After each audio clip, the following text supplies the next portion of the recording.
여러분 안녕하십니까? 오늘 8월 27일 새벽입니다. 오늘 말씀은 시편 69편 19절로부터 36절 말씀입니다. 시편 69편에 대해서는 어제 말씀을 하면서 개괄적으로 이렇게 말씀을 드렸습니다.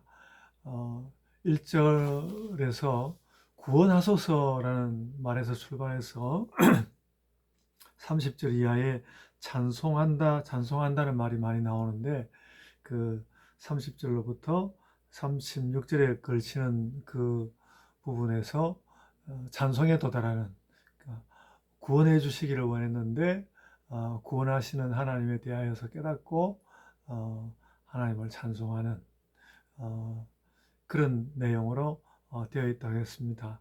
그래서 오늘은 여러 구절들 가운데서 특별히 21절 말씀과 그리고 또 28절, 29절 말씀과 그 30절 이하의 종결 짓는 말씀들에 좀 주목해 보려고 합니다.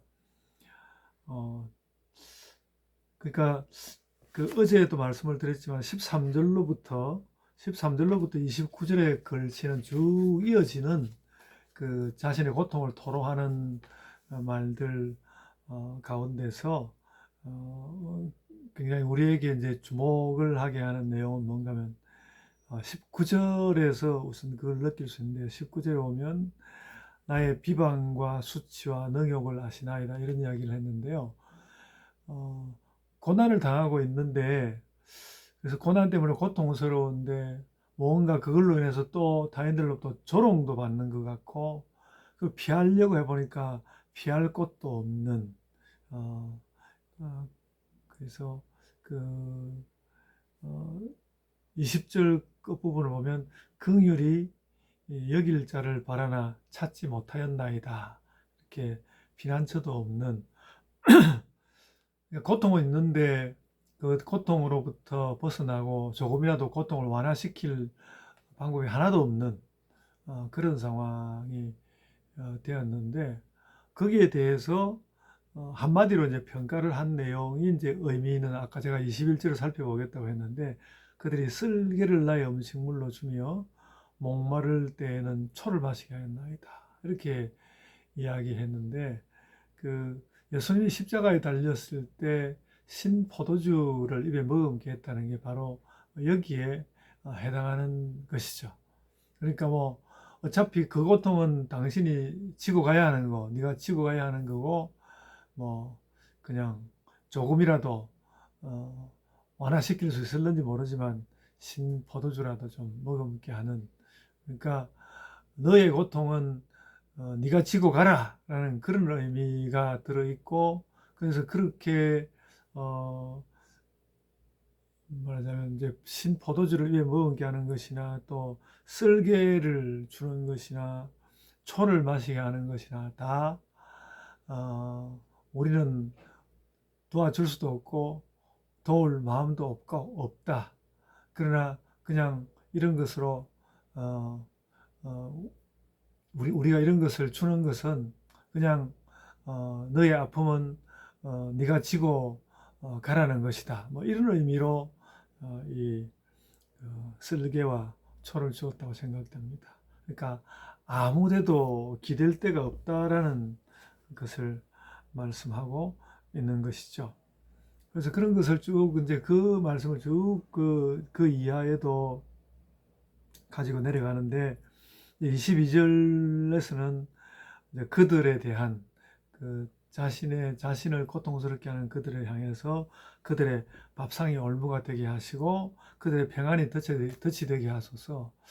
사실 이제 그 악한 자들이 무너지는 것 보면 그 악을 통해서 뭔가 이룬 것 같고 번듯하게 다 잘 된 것 같지만 나중에 무너질 때는 일거에 무너져 내리죠. 그러니까 잘 차린 밥상과 억지로 만들어낸, 남을 그 해하고 만들어낸 평안이 오히려 자기들에게 덫이 되는 그런 것이 너희에게 올 것이다라는 것을 확인하면서 하나님, 저는 다른 사람이오니 저를 그런 자들과는 다르게 대우해 주옵소서라고 말씀하면서 굉장히 그 강한 말을 한마디 하는데 28절에 보면 그들을 생명책에서 지우사 의인들과 함께 기록되지 말게 하소서. 그러니까 저놈들 아주 저주받을 놈들이니까 아주 절대로 하나님 가까이 오지도 말게 하옵소서 하고 아주 강한 그 감정이 실린 말을 표현하고 있는데 이것은 아주 사실적인 표현이라기보다도 그 자신의 그 고통스러움이 담겨 있는 하나의 그 뭐 이것도 일종의 문학적 표현이겠죠. 가감없이 그냥 그 나도 막 마구 말했을 때 이렇게 말할 수 있는 거야 하고 하는 말을 확 뱉어버리는 이것도 하나의 문학적 도구라고 생각됩니다만 저놈들은 하여간 그 그래서 27절 보면 죄악에 죄악을 더해서 그러니까 그들 그 죄악에다가 죄악의 무게를 더해가지고 절대로 가까이 오지 못하게 하고 완전히 무너지게 해 주옵소서. 이런 말들을 하면서 점점 이 시인은 이제 그런 말까지 하면서 점차 자신의 고통으로부터 이제 헤어나오게 되는 것 같습니다. 그러니까 악한 자의 그 악한 것을 완전히 이야기하고 하나님과는 완전히 동떨어진 자라는 것을 확인하면서 자기로서는 오히려 하나님과 하나된 그런 입장에서 고통에서 빠져나갈 수 있는 심적인 여유를 얻는 그런 모습을 보이고 있습니다. 그러면서 그런 자신에 대한 최종적인 평가가 29절에 실려 있는데 오직 나는 가난하고 슬프오니 하나님이여 주의 구원으로 나를 높이소서. 그러니까 저자들은 완전히 그냥 망가지게 하시고 저는 주께서 구원하시는 그것으로 나를 높아지게 하소서. 저들은 밟아 낮추시고 저는 구원하셔서 높이소서. 그런 내용으로 되어 있습니다. 그래서 거기까지 이제 도달하고 나자 이 시인이 이 마음 가운데 어쨌든 하나님께서는 그 신자를 도우신다는 것, 백성을 돕는다는 것을 새삼스럽게 마음 가운데 확인하고 그렇게 하시는 하나님이 있는 것에 하여서 하나님이 계신 것에 하여서 감사하고 기뻐하면서 찬송을 하는 것입니다. 30절에 보시면 내가 노래로 하나님의 이름을 찬송하며 감사함으로 하나님을 위대하시다 하리니 이렇게 말씀하고 있습니다. 하나님께 찬송하고 하나님 위대하시다고 하고 그렇게 한다는 말을 하고 있죠.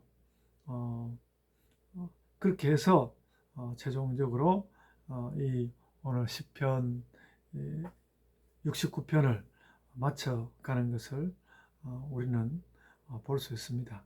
맨 마지막 절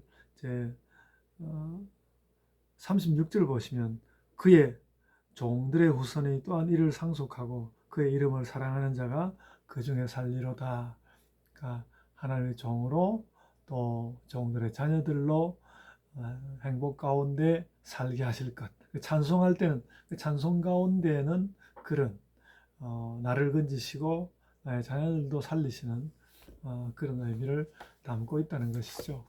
그래서 제가 요즘은 설교만 했다 하면 그 말씀을 자주 입에 담고 그러는데 우리에게 다가오고 있는 환경적 종말 이런 것들에 대한 걱정이 대단히 많아서 자녀들을 위해서 기도하게 되는데 여전히 자녀들을 위해서 기도하고 우리 자녀들 세대에는 또 자녀들 세대에 맞게 그들이 자신의 어려움을 피해갈 길을 찾을 거라고 생각합니다만은 우리가 기도하는 것은 여전히 있어야 하겠고 오늘날 코로나 감염 이것도 보면서 그저 우리는 기독교인으로서 예배한다라는 것만 확인하는 것이 아니라 교회가 세계를 어떻게 도울 수 있는지에 대해서 또 찾고 살피고 그런 일에 참여하고 이렇게 하는 우리의 모습 그러는 가운데 주님 저희의 자녀들 저희 자손들을 아버지 하나님께서 돌보고 지켜 주옵소서. 그런 자세를 함께 가지고 나아가야 하겠습니다. 이제 제가 기도하겠습니다. 주님 은혜를 감사합니다. 저희가 최선을 다하여 아버지를 섬기고 또한 아버지께서 저희를 구원하시는 그 일에 대하여서 확증하고 기뻐하며 주님 앞에 나아갈 수 있게 하여 주옵소서. 주님, 저희 심정 가운데 늘 하나님을 찬송하며 기뻐하는 그런 심정들을 갖게 하여 주옵소서. 오늘도 아버지 하나님을 찬송하며 우리에게 다가온 오늘 이 하루를 주님 앞에 아름답게 내어놓으며 또 하나님을 찬송하는 날로 삼게 하여 주옵소서.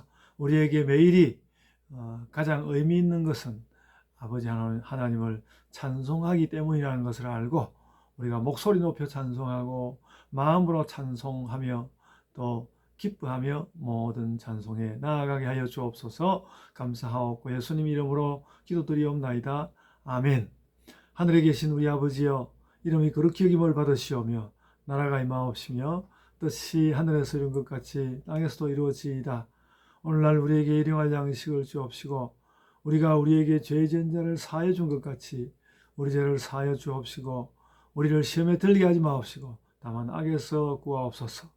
나라와 권세와 영광이 아버지께 영원히 있사옵나이다. 아멘. 여러분, 오늘 하루를 구원을 확증하고 하나님을 찬송하는 날로 사시기를 바랍니다. 그것을 위해서 아침부터 하나님 앞에 전심으로 기도하는 신자들이 되시기를 바랍니다. 이제 각자의 기도들로 기도하시겠습니다.